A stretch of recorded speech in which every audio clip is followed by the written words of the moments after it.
So some of you have reached out about how we add using our strategies at school and how we subtract. So I'm going to just start off with some addition with 2-digit numbers, and I hope this helps with you guys explaining it and doing homework at home. Also, there was a paper sent home excuse me, this past week that explained all the different strategies.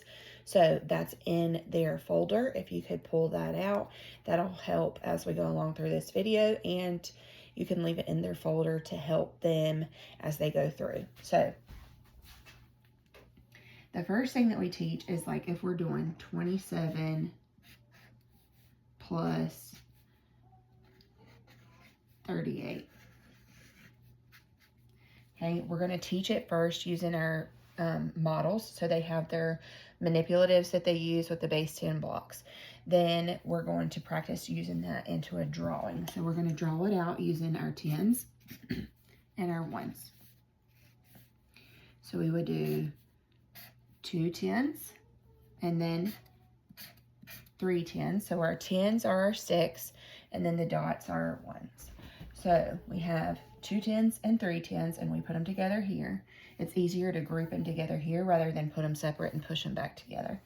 The reason is being when we get ready to do regrouping, they're already there for us. All right, so we have 1, 2, 3, 4, 5, 6, 7 1s, and then we have 8 1s here. 1, 2, 3, 4, 5, 6, 7, 8. Okay, so whenever we're adding, we all know about the carrying the 1 and all that stuff. We don't teach our kids that, so we're going to look here at essentially what it means to bring the 1 over, and we're going to break this up into a group of 10 and see what's left. So we have 1, 2, 3, 4, 5, 6, 7, 8, 9, 10. So this 10 is going to become a 10 stick here. Okay, so then we can see we have 1, 2, 3, 4, 5, 6 10s and 1, 2, 3, 4, 5 1s. So our answer is 65. Okay, once we've learned how to do this, then we can break it down, and it becomes more of the commutative property where they're grouping the numbers together, which is closer to the algorithm that we were taught when we were in school. So they're going to do it this way, though. They're going to have their 27 and their 38. Sometimes in our class, we might just take off the plus signs and write it this way. Okay, so we've got 7 plus 8.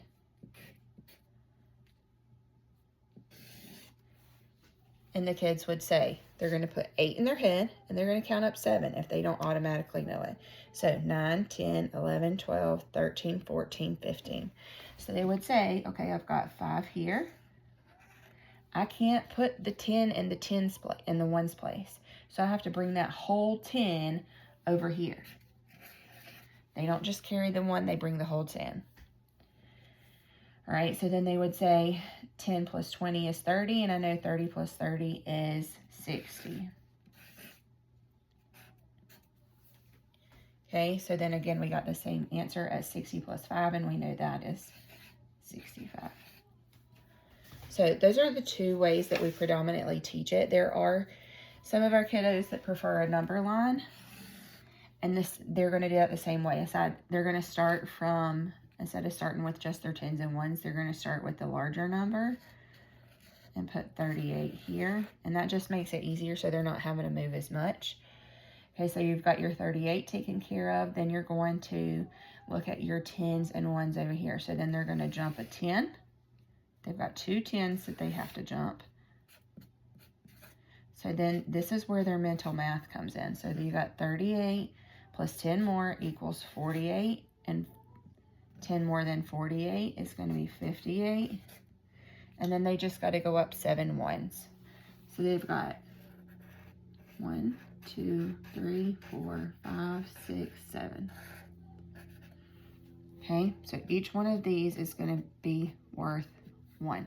So you've got 59, 60, 61, 62, 63, 64, and then the answer 65. I hope this helps.